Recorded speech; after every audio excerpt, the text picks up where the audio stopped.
तो हम मान लेते हैं कि ये जो है यहाँ पे हमारा रनवे है।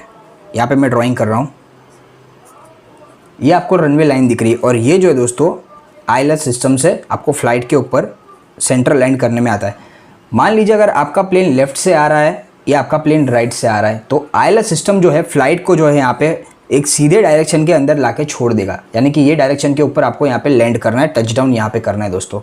लेकिन फ़्लाइट जो है, हेलो फ्रेंड्स, मैं हूं आपका दोस्त नीरव शाह। हम लेके थे आपके लिए defence update, personal coach, gadget unboxings और टेक न्यूज़। तो गाइस आज की इस वीडियो में कोई भी डिफेंस अपडेट या टेक अपडेट्स को शेयर नहीं करूंगा। आज की ये वीडियो यहाँ पे होने वाली है पाकिस्तान इंटरनेशनल एयरलाइंस का जो फ्लाइट क्रैश हुआ था लास्ट वीक, उसके ऊपर 8303 उनका फ्लाइट था दोस्तों। एयरबस A320 का ये मॉडल था दोस्तों। ये क्रैश किस तरीके से हुआ, यहाँ पे कल जो है दोस्तों फ्लाइट का जो डेटा रिकॉर्डर रहता है ब्लैक बॉक्स, उसके अंदर से दोनों कम्युनिकेशंस कराची एटीसी के और यहाँ पे पायलट के बीच में जो भी कम्युनिकेशन हुए तो वो सारे के सारे यहाँ पे वेबसाइट के ऊपर पब्लिश कर दिए गए। इसे मैंने ध्यान से सुना, तब मुझे पता चला यहाँ पे काफ़ी सारे फ्लॉज थे इन दोनों के बीच में कम्युनिकेशन में। मैं जो हूँ डिफेंस और टेक के वीडियोस को यहाँ पे पोस्ट करता हूँ, लेकिन एविएशन इंडस्ट्री से मुझे काफ़ी यहाँ पे लगाव है दोस्तों पहले से। तो उनमें कोई भी यहाँ पे इंटरनेशनल फ्लाइट स्टैंडर्ड्स कोई नए आते या कोई इंटरनेशनल फ्लाइट या कोई भी नया एयरलाइनर यहाँ पे इंट्रोड्यूस होता है, उसकी सारी की सारी यहाँ पे दोस्तों मैं डिटेल्स रखता हूँ। मैं काफ़ी सारी बातें जो यहाँ पे जानता हूँ उनके बारे में। तो मेरा पर्सपेक्टिव क्या है इस क्रैश को लेके, आज इस वीडियो में आपके साथ शेयर करने वाला हूँ। तो चलिए दोस्तों वीडियो को शुरू करते हैं। तो सबसे पहले दोस्तों हम जो है उस कम्युनिकेशन को सुनेंगे जो कि एटीसी, कराची एटीसी और यहाँ पे पायलट्स के बीच में हुआ है। पायलट जो है दोस्तों, दोनों भी पायलट काफ़ी एक्सपीरियंस थे। हालांकि वहाँ पे भी लॉकडाउन चल रहा है पाकिस्तान में और ये फ्लाइट क्रैश हुआ लॉकडाउन ओपन होने के 2 दिन बाद, ठीक। तो हम इसी के बारे में जानेंगे कि उनके बीच में जो यहाँ पे क्या कम्युनिकेशन हुआ। तो मैं आपको पहले क्लिप सुना देता हूँ, तब हम पता करेंगे। तो दोस्तों यहाँ पे मैंने क्लिप को रिकॉर्ड किया है, अब हम पहले क्लिप को सुनेंगे।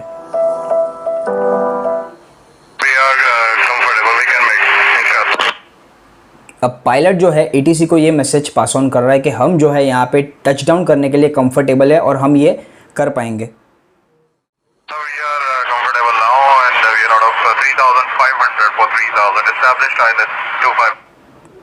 अब पायलट ने जो है एटीसी को ये मैसेज पास ऑन किया कि हम जो यहाँ पे लैंडिंग के लिए कंफर्टेबल है और हम जो है 3500 फीट से डिसेंड करके 3000 फीट की हाइट के ऊपर आएंगे और हमने जो है ILS-25L को यहाँ पे एक्टिवेट कर दिया। अब दोस्तों ILS-25 है क्या? हर एक फ्लाइट मॉड्यूल के अंदर दोस्तों यहाँ पे ILS सिस्टम होता है। ILS मतलब यहाँ पे इंस्ट्रूमेंट लैंडिंग सिस्टम। अब ये क्या करता है दोस्तों, ये जो है बेसिकली फ्लाइट को जो है रनवे के अलाइंड सेंटर में लाके छोड़ देता है। ये कंप्यूटर मॉड्यूल रहता है दोस्तों, ये विजुअलाइजेशन के ऊपर पूरा काम करता है और फ्लाइट को जो है, अगर आपका प्लेन लेफ्ट से आ रहा है, अगर आपका प्लेन राइट से आ रहा है दोस्तों, तो ये जो है फ्लाइट को एकदम सेंटर में लाके छोड़ देगा, तब जाके जो है पायलट प्रॉपरली इसे यहाँ पे लैंड कर सकता है। इसे कहते हैं ILS सिस्टम। तो ये जो है दोस्तों बेसिकली हर एक फ्लाइट के अंदर आपको देखने मिल जाएगा। तो दोस्तों ये था। अभी हम देखेंगे एटीसी ने क्या रिवर्ट दिया।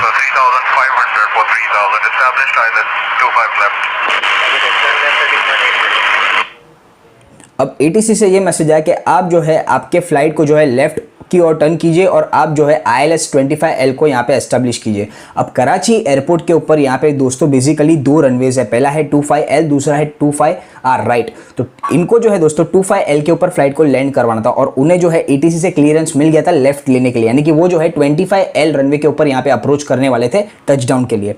अब आगे की दोस्तों हम कम्युनिकेशन सुनते हैं।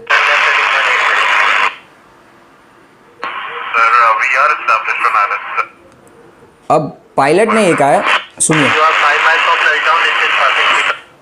पायलट ने ये कहा कि हमने जो है हमारा ILS-25L को जो है एस्टेब्लिश कर लिया है और वहीं एटीसी ने उन्हें कहा था कि आप जो है लेफ़्ट की ओर टर्न लीजिए, यानी कि क्लियरेंस यहाँ पे एटीसी से प्रॉपर नहीं थे। एटीसी ने उनको जो है लेफ़्ट की ओर फ्लाइट को टर्न लेने को कहा था, लेकिन पायलट ने यहाँ पे क्लियर कर दिया कि उन्होंने जो है रनवे के लिए यहाँ पे एस्टेब्लिश कर दिया है, यानी कि वो जो है एकदम अलाइंड सेंटर में आ गए यहाँ पे टच डाउन करने के लिए।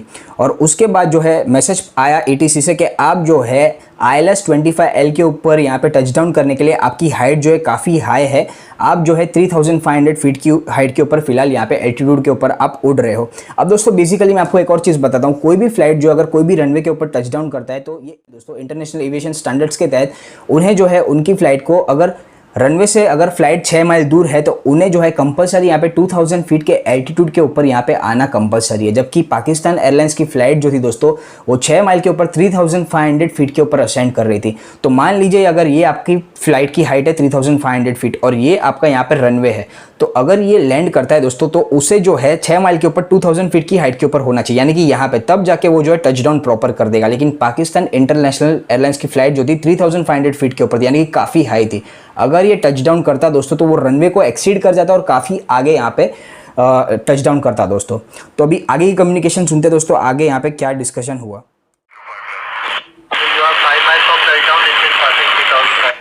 ATC ने उन्हें यहाँ पे क्लियर कर दिया कि आप जो हो रनवे से 5 मील की दूरी पर हो और फिर भी आप 3500 फीट की हाइट पर उड़ रहे हो, जो कि काफ़ी ज़्यादा यहाँ पे है।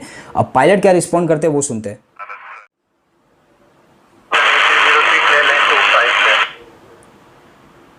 अब यहाँ पे ATC ने उन्हें क्लियर इंस्ट्रक्शंस दे दिए, क्लियरेंस यहाँ पे दे दिया कि आप जो हो यहाँ पे लैंड करने के लिए क्लियर हो 25L के ऊपर।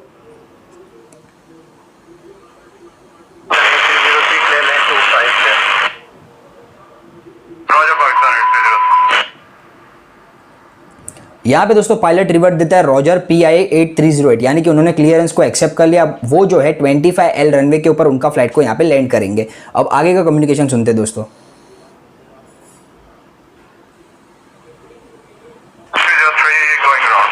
अब ये इंपॉर्टेंट पॉइंट है, ठीक टचडाउन के 2 मिनट के बाद दोस्तों यहाँ पे पायलट जो है यहाँ पे कहता है गोइंग अराउंड। इसका मतलब ये है कि वो जो है यहाँ पे सेकंड अप्रोच के लिए यहाँ पे रिक्वेस्ट कर रहे हैं, यानी कि फ्लाइट जो है दोस्तों काफ़ी हाइट के ऊपर था। जब वो टचडाउन हुआ 2 मिनट के बाद तो उसकी स्पीड काफ़ी ज़्यादा थी और रनवे काफ़ी शॉर्ट पड़ गया, क्योंकि पायलट जो है 2000 फीट पर होता तो रनवे के स्टार्टिंग में टचडाउन करता, लेकिन 3000 फीट की हाइट के ऊपर होने के वजह से जो है पायलट ने जो है रनवे के काफ़ी आगे यहाँ पे टचडाउन किया और आगे रनवे का एंड था दोस्तों। यानी कि पायलट जो है प्लेन को यहाँ पे फुल स्पीड पर स्टॉप नहीं कर सकता, यहाँ पे असाइन नहीं कर सकता था, ब्रेक्स यहाँ पे अप्लाई नहीं कर सकता था। इसके लिए उन्होंने क्या किया, टचडाउन जैसे फ्लाइट हुआ उन्होंने वापस टेक ऑफ कर लिया, यानी कि फ्लाइट डेफिनेटली रनवे के ऊपर लैंड हुआ, टचडाउन हुआ और वापस जो उन्होंने टेक ऑफ कर लिया, क्योंकि आगे रनवे का एंड था।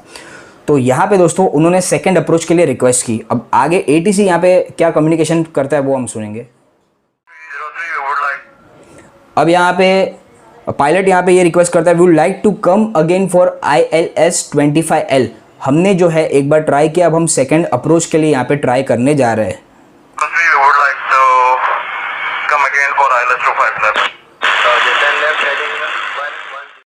अब ATC ने उन्हें क्लियर इंस्ट्रक्शन दे दिया था कि आप जो है आपकी फ्लाइट को आगे से रनवे से लेफ्ट की तरफ मुड़िए, 3000 फीट के ऊपर जाइए और आप सेकंड अप्रोच के लिए रनवे के जो है सेंटर अलाइनमेंट में वापस आइए।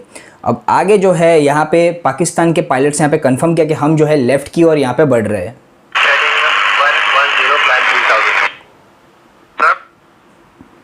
ATC ने कहा आप 3000 फीट की हाइट के ऊपर वापस असेंड कीजिए, फिर वहाँ से हम आपको इंस्ट्रक्शंस आगे देंगे।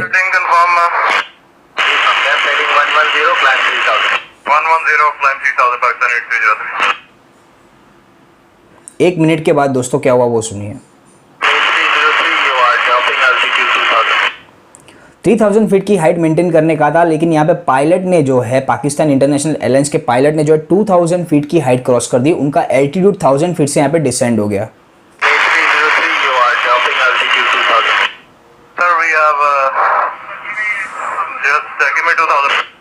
यहाँ पे कंफ्यूजन क्रिएट हो गया। अब मैं वापस से वीडियो ये ऑडियो प्ले करता हूँ दोस्तों, आप सुनिए। 2 मिनट के लिए यहाँ पे पायलट साइलेंस हो गया था, देखिए ये देखिए। यहाँ पे पायलट श्योर नहीं था कि 3000 फीट के ऊपर उसे यहाँ पे फ्लाई करवाना है, असेंड करना है, डिसेंड करना है। 2 मिनट के लिए वो साइलेंट हो गया, तब उसने कहा कि हम जो है 2000 फीट की हाइट को यहाँ पे मेंटेन कर रहे हैं।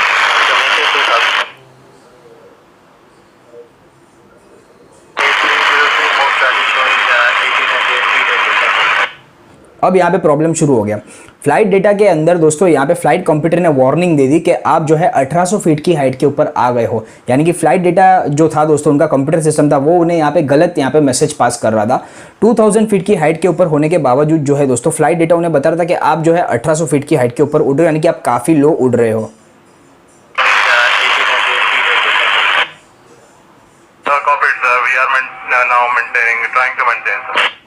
अब ये यहाँ पे कह रहे हैं, पायलट यहाँ पे कह रहे हैं कि now we are trying to maintain altitude of 2000 feet, यानी कि वो ट्राई कर रहे हैं, लेकिन वो जो है 1800 फीट से 2000 फीट की हाइट के ऊपर यहाँ पे आने में प्रॉब्लम उन्हें फेस हो रहा था। वो 2 मिनट के बाद दोस्तों क्या मैसेज है वो सुनिए। ATC से क्लियरेंस आया कि भाई आप क्या अप्रोच कर रहे हो, आर यू अप्रोचिंग? फ्लाइट ने कहा यस सर। अब यहाँ पे एक और प्रॉब्लम हो गया। एटीसी के कंप्यूटर डेटा के हिसाब से फ्लाइट जो है आईएलएस सिस्टम के ऊपर आके लेफ्ट टर्न ले रहा था, लेकिन उसी टाइम पे जो है पायलट ने अपनी लैंडिंग को यहाँ पे एस्टेब्लिश कर दिया था। यानी कि एटीसी ने क्लियरेंस दे दिया था कि आप जो है 25 LS के ऊपर आके आप लैंड की प्रोसीजर शुरू कर दीजिए, लेकिन वो टाइम पे पायलट जो है 1 मिनट पहले उनकी लैंडिंग प्रोसीजर को यहाँ पे शुरू कर चुका था।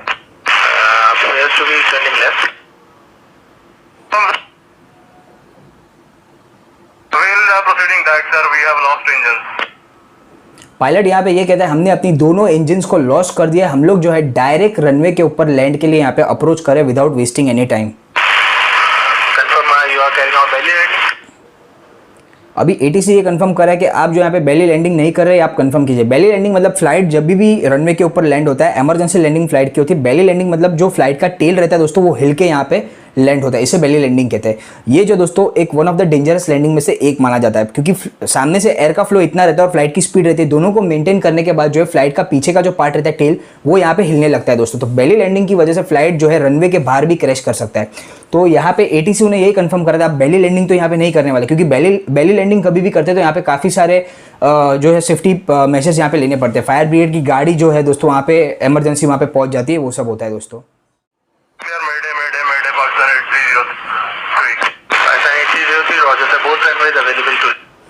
अभी यहाँ पे पायलट यहाँ पे इमरजेंसी डिक्लेयर करते हैं मेडे मेडे मेडे। अब ये जो वर्ड्स है दोस्तों ये तभी यहाँ पे यूज़ करने में आता है, यानी कि कोई मेजर फेलियर हो जाए प्लेन में तभी।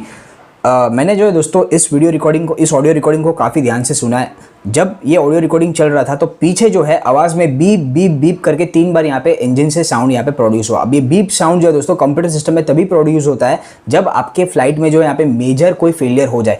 एक बार अगर ये साउंड आता है तो माइनर फेलियर है, वो जो है पायलट अपने कंप्यूटर सिस्टम से यहाँ पे ठीक कर सकता है। लेकिन यहाँ पे 3-4 बार साउंड जो है बीप बीप बीप कंटिन्यूस बज जाता है, यानी कि ये मेजर फेलियर हो गया है फ्लाइट में। अब इसे कंपलसरी यहाँ पे इमरजेंसी लैंडिंग करवाना पड़ेगा।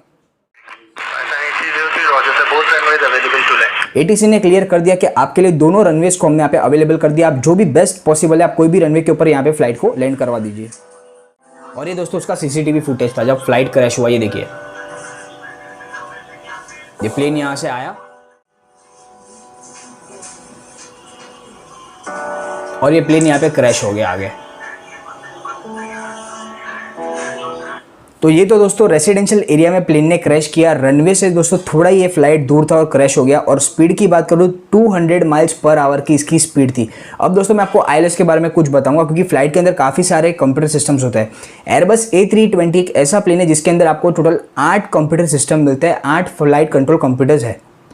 यहाँ पे 3 कंप्यूटर है दोस्तों ऑगमेंटेड कंप्यूटर्स है। ये जो है आपको आईएलएस सिस्टम और APL जैसे इमरजेंसी लैंडिंग के टाइम पे यूज़ होता है, ये सिस्टम से आपको रूबरू यहाँ पे कराते हैं कि अगर इमरजेंसी है तो आप इस सिस्टम को यूज़ कर सकते हो। तो पहले जानेंगे आईएलएस क्या होता है। तो मैं आपको यहाँ पे एक ड्रॉ करके बताता हूँ आईएलएस क्या होता है। तो हम मान लेते हैं कि ये जो है यहाँ पे हमारा रनवे है, यहाँ पे मैं ड्रॉइंग कर रहा हूँ, ये आपको रनवे लाइन दिख रही है। और ये जो है दोस्तों आईएलएस सिस्टम से आपको फ्लाइट के ऊपर सेंटर लैंड करने में आता है। मान लीजिए अगर आपका प्लेन लेफ्ट से आ रहा है या आपका प्लेन राइट से आ रहा है, तो आईएलएस सिस्टम जो है फ्लाइट को जो है यहाँ पे एक सीधे डायरेक्शन के अंदर लाके छोड़ देगा, यानी कि ये डायरेक्शन के ऊपर आपको यहाँ पे लैंड करना है, टचडाउन यहाँ पे करना है दोस्तों।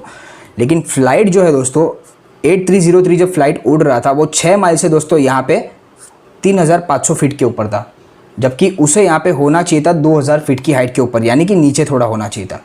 अगर ये 3500 फीट की हाइट के ऊपर उड़ रहा था दोस्तों तो वो जो है डेफिनेटली यहाँ पे टचडाउन नहीं कर पाता रनवे के ऊपर, क्योंकि वो जो है यहाँ पे रनवे से काफ़ी आगे निकल जाता।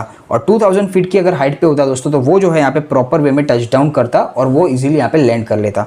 लेकिन हुआ ये 3500 फीट के ऊपर जब ये फ्लाइट उड़ रहा था उसने जो है टचडाउन किया, लेकिन वहाँ पे लैंडिंग गियर ओपन नहीं हुआ। लैंडिंग गियर ना ओपन होने की वजह से दोस्तों इंजन्स जो है वो रनवे के साथ टकरा गए। इंजन का यहाँ पे दोस्तों यहाँ पे डायरेक्ट इंपैक्ट हुआ रनवे के साथ, दोनों इंजन्स वहीं बंद हो गए। फिर भी दोस्तों फ्लाइट ने जो है स्पीड की वजह से यहाँ पे ग्लाइड किया और वापस टेक ऑफ हुआ। टेक ऑफ होने के 2 मिनट बाद जो है दोस्तों फ्लाइट स्टॉल हो गया और वो रेसिडेंशियल एरिया में जाके क्रैश हो गया दोस्तों। तो ये यहाँ पे प्रॉब्लम हुआ था एक्चुअली। तो यहाँ पे आईएलएस सिस्टम अगर यहाँ पे पायलट फॉलो करता तो वो जो है प्रॉपर यहाँ पे रनवे के ऊपर लैंड कर जाता, लेकिन पायलट ने जो है 3500 फीट की हाइट से जो है काफ़ी स्टॉल किया, टचडाउन किया, लैंडिंग गियर ओपन नहीं हुआ, दोनों इंजन यहाँ पे फेल हुए और फिर जो उसने वापस यहाँ पे टेक ऑफ करके आगे जाके क्रैश हो गया दोस्तों।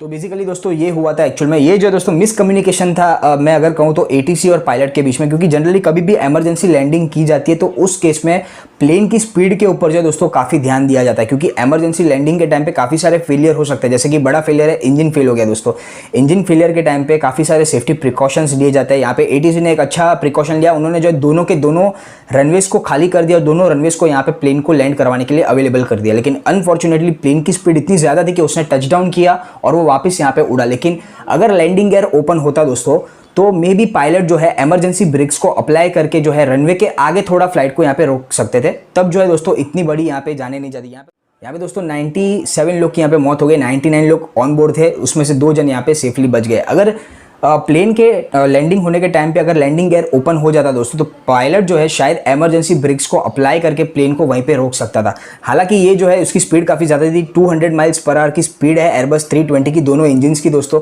तो ये जो है दोस्तों रनवे से थोड़ा आगे निकल जाता, लेकिन फिर भी यहाँ पे सेफली ये लोग लैंड कर सकते थे। लेकिन लैंडिंग गियर ओपन नहीं हुआ, इसके लिए पायलट के पास कोई ऑप्शन नहीं था। टचडाउन के बाद उसने प्लेन को सीधा ग्लाइड करवा दिया, यानी कि वापस टेक ऑफ करवा दिया, और ये यहाँ पे प्रॉब्लम हो गया। दोनों के दोनों इंजन्स की इंपैक्ट जो है दोस्तों यहाँ पे लैंड के साथ हुई, दोनों इंजन्स यहाँ पे फेल हो गए और 2 मिनट के बाद ही जो दोस्तों रेसिडेंशियल एरिया में जाके प्लेन ने क्रैश कर दिया।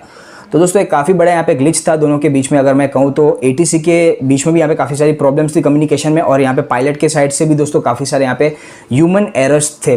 तो एयरबस A320 एक नैरो बॉडी प्लेन है, इसे लैंड करना काफ़ी ईजी है दोस्तों। इसे जो है ऑटोमेटेड पायलट सिस्टम की मदद से इजीली यहाँ पे लैंड करवा दिया जा सकता है, लेकिन लैंडिंग गियर में प्रॉब्लम होने की वजह से पायलट ये अटेम्प्ट नहीं कर पाया। इसमें पायलट की भी दोस्तों कोई गलती मैं नहीं कहूँगा, क्योंकि उसने अपना बेस्ट ट्राई किया, लेकिन दिक्कत ये हो गई वो जो है अपना एल्टीट्यूड मेंटेन प्रॉपर नहीं कर पाया। अगर 6 माइल्स की आपकी दूरी है रनवे से तो आपको कंपल्सरी यहाँ पे 2000 फीट के एल्टीट्यूड के ऊपर यहाँ पे उड़ना जरूरी है। पायलट जो है 3500 एल्टीट्यूड के ऊपर यहाँ पे फ्लाई कर रहा था, तो ये काफ़ी बड़ा यहाँ पे उसका मिस्टेक था दोस्तों। एटीसी की यहाँ पे ये गलती है कि एटीसी को अगर ये पता था कि ये हाइट मेंटेन नहीं कर रहा है, एल्टीट्यूड प्रॉपर मेंटेन नहीं कर रहा है, तो उसे जो है टचडाउन के लिए पहले परमिशन नहीं देनी थी, उन्हें जो है सेकंड अप्रोच के लिए बता देना था। तो पायलट जो है यहाँ पे टचडाउन नहीं करता। तो दोनों में दोस्तों काफ़ी मिसकम्युनिकेशन था। अब क्योंकि प्लेन जो है दोस्तों यहाँ पे स्टॉल हुआ है, क्रैश नहीं हुआ है, स्टॉल में जो है दोस्तों बचने के चांसेस ना के बराबर होते हैं। एक बार फ्लाइट क्रैश भी हो जाए दोस्तों तो यहाँ पे चांसेस बचने के होते हैं, क्योंकि इंपैक्ट थोड़ा कम रहता है। लेकिन जब प्लेन को स्टॉल होता है, यानी कि दोनों इंजन आपके बंद है, तो उसका इंपैक्ट काफ़ी यहाँ पे ज़्यादा होता है। तो गाइस ये थी आज की वीडियो। आशा करता हूँ आपको आज की वीडियो अच्छी लगी होगी दोस्तों। अगर ये वीडियो अच्छी लगी तो इस वीडियो को लाइक करना, शेयर करना और मेरी चैनल को सब्सक्राइब करना, ताकि हम जो आपके लिए ऐसे वीडियोस लाते रहे। दोस्तों अब एक आपको क्वेश्चन पूछना चाहूँगा, ये नॉर्मल क्वेश्चन है दोस्तों, आप जो कमेंट बॉक्स में मुझे इसका आंसर दीजिएगा। अब भी जो है दोस्तों वर्ल्ड का सबसे बड़ा यहाँ पे फ्लाइट कौन सा है, यानी कि सबसे बड़ा पैसेंजर प्लेन जो है यहाँ पे वर्ल्ड का कौन सा है? अगर आपको पता है तो आप यहाँ पे डिस्क्रिप्शन बॉक्स में कमेंट कर सकते हैं। तो मिलते हैं गाइस अगले वीडियो में, तब तक के लिए जय हिंद।